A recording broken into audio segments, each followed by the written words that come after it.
Okay, this time I'm going to share a very simple but very effective trick.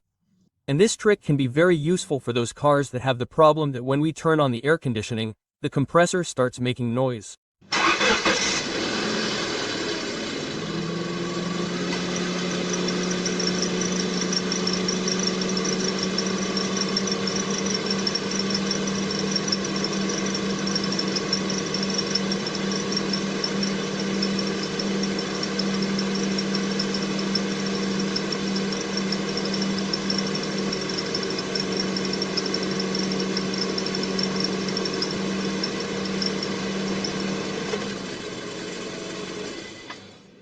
Like this car, for example. As you can see, this part here on the compressor feels a little loose, and what it does is two things.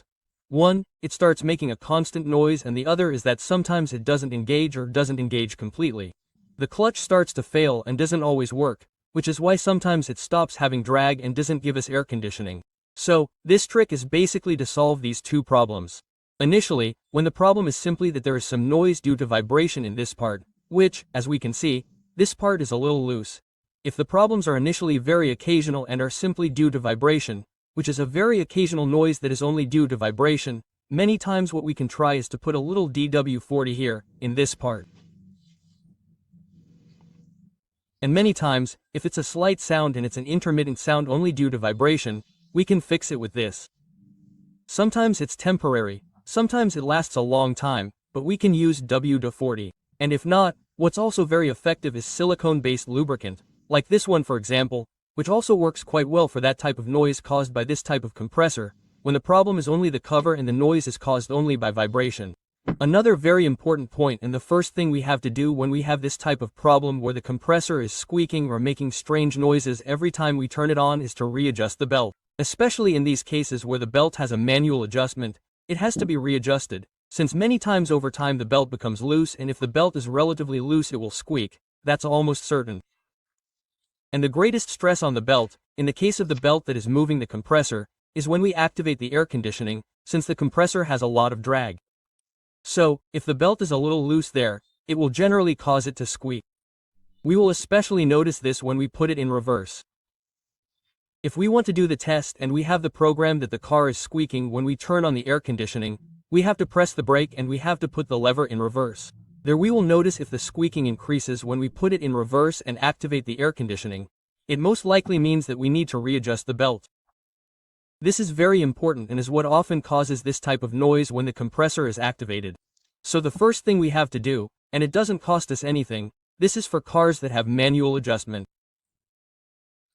And in cars that have an automatic tensioner, in that case, if we have to check the belt and if the belt is not adjusted well enough, then we probably need to change the tensioner, since in that case, the automatic tensioners have no adjustment. Sometimes they get old, no longer provide the tension that the system needs, and generally start to cause squeaking problems. Before continuing, I want to clarify that this is a trick that I am going to share for those who want to solve the problem temporarily or who for some reason cannot do the complete repair right away. That is what this trick is for. Let it be very clear that the guaranteed repair and the one that will give us permanent results is to change the entire clutch of the compressor, if we can get it, and if not, change the entire compressor. The problem is that this type of repair is more difficult to do and it is also more expensive. It is not always an easy repair, and it is not always a cheap repair. Sometimes we have to change the entire compressor, and that's why I'm encouraged to share this trick with you, which is mainly for Honda cars that have this type of air conditioning compressor with this type of cover. So, what we're going to do is remove this screw, this nut, to remove this part here. It's going to be very easy.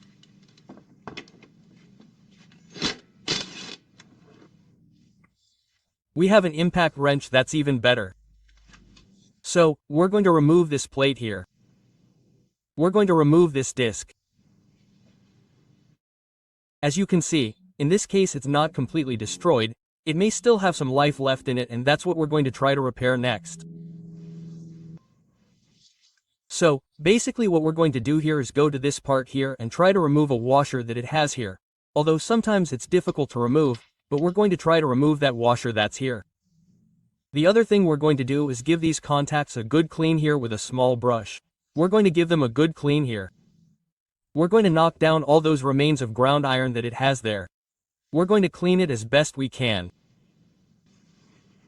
And basically what we're going to do, as you can see there, is I took out the washer.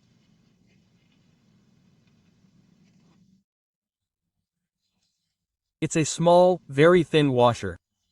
So, we're going to take it out.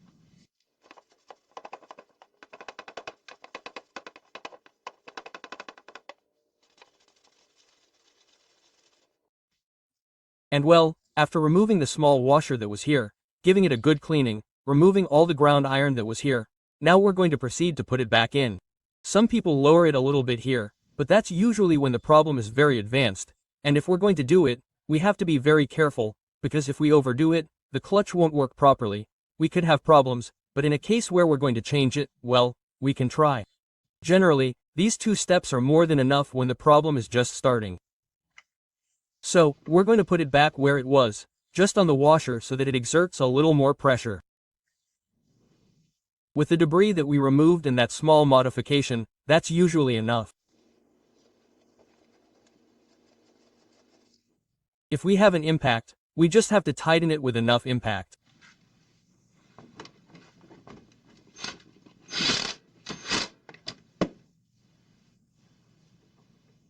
There we tighten it. And as you can see, it is a little more solid.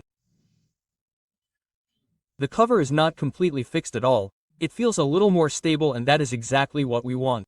So now I put the cover on, I adjusted the band, I gave it another additional readjustment. As you can see, it is quite solid, not loose at all, but very solid.